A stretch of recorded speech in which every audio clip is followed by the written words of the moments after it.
వేదిక పైనున్న పెద్దలకి,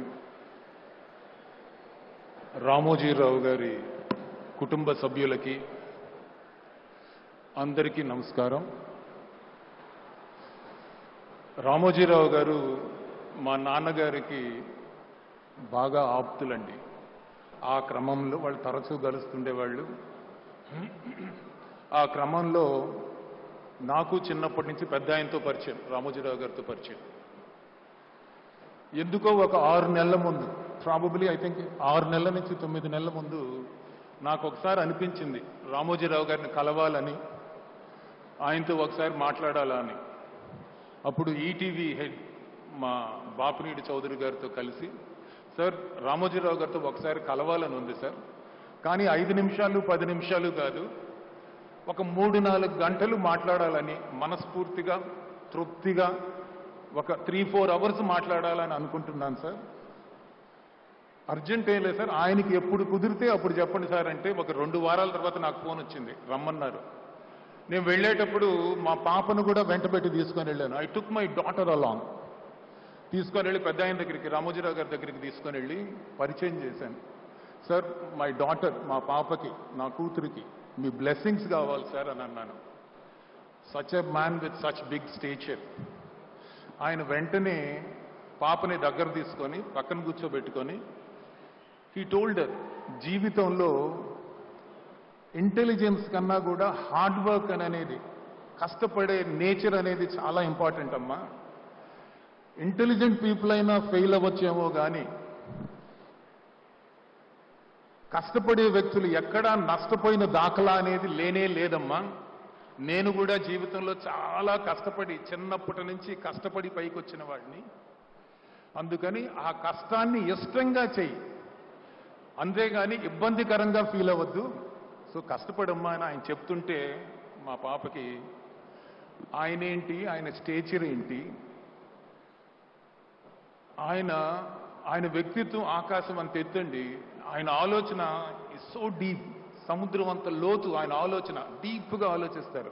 అలాంటిది అంత సింపుల్గా మా పాపను కూర్చోబెట్టుకు చెప్తుంటే ఒళ్ళు జలదరిచ్చింది. అంటే 2 చేతులు ఎత్తి దండం పెట్టాలనిపించింది. అ గ్రేట్ పర్సన్ అండి ఆయన, అ విజనరీ, అ హ్యూమానిటేరియన్. ఎందుకంటానంటేనండి, ఎక్కడో కృష్ణ జిల్లాలో ఒక రైతు కుటుంబంలో, సాధారణ రైతు కుటుంబంలో పుట్టి తన జీవితాన్ని తనే రాసుకున్నారు. అందరూ అంటారు భగవంతుడు రాస్తారని, లేదు. దిస్ జెంటిల్మన్, ఈయన మహానుభావుడు, ఆయన జీవితాన్ని ఆయనే రాసుకున్నాడు. ఆయన క్రమశిక్షణతో, చాలా కఠోరమైన క్రమశిక్షణతో ప్రతి మెట్టు ఎక్కి సాధించాడు. తను అనుకున్నదల్లా సాధించాడు. ఒక వ్యక్తిగా కాకుండా, వ్యవస్థగా కాకుండా ఒక శక్తిగా మారాడు. అండ్ ఆయన మానవతావాది. ఎందుకంటానంటే ఆయన కింద, ఆయన ఆర్గనైజేషన్లో, ఆయన నీడలో, ఆయన అండతో మోర్ దెన్ ప్రత్యక్షంగా కానీ పరోక్షంగా కానీ 40,000 కుటుంబాలు బతుకుతున్నాయండి. జనరల్లీ ఇలాంటివి ప్రభుత్వాలు చేస్తాయి, అంతేగాని ఇండివిజువల్ చేయరు. అలాంటిది రామోజీరావు గారు ఒక నెల కాదండి, ఒక సంవత్సరం కాదండి, డెకేడ్స్ టుగెదర్ ఇన్ని కుటుంబాలని ఉపాధి కల్పించి నెల నెల వాళ్ళని చూసుకుంటూ వాళ్ళకి జీతాలు ఇచ్చి వాళ్ళ బాగోగులు చూసుకున్నారు. అంటే ఇంతకంటే మానవ సేవ ఏది ఉండదండి. That's why I call him, he's a humanitarian. అలానే హీఈస్ ఆల్సో అ రెవల్యూషనిస్ట్ అండి. అంటే సమాజంలో మార్పు కోసం ఆయన కళాన్నే బలంగా తీసుకొని, ఆయుధంగా తీసుకొని, ఆయన దగ్గరుండే రిపోర్టర్స్, ఆయన దగ్గరున్న జర్నలిస్టులు, ఆయన దగ్గరున్న ఎడిటోరియల్ స్టాఫ్ని తన బలగంగా తీసుకొని జీవితకాల పోరాటం చేశారు for the betterment of society. ఇన్ని క్వాలిటీస్ ఉండే వ్యక్తి చాలా అరుదండి. అలాంటిది, ఇలాంటి వ్యక్తి మన రాష్ట్రంలో పుట్టడం, మన తెలుగు వ్యక్తి కింద పుట్టడం నిజంగా మన అందరం చేసుకున్న అదృష్టం అండి. He was a visionary, he had a vision, he was a disciplined man and he had principles.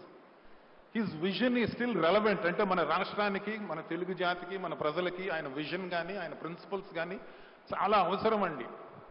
And I believe that they are relevant And I am sure his legacy, Ramoji Rao gaరి legacy, ఆయన family members, the next generation, whether it is Kiran garu, whether it is Shailaja garu, or Vijayeshwari garu, ఆ తర్వాత వాళ్ళ next generation, all the kids, I'm sure they are all going to take it forward the way he always wanted it.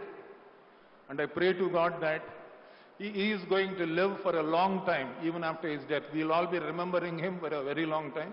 God bless Andy. Thank you very much. Thank you.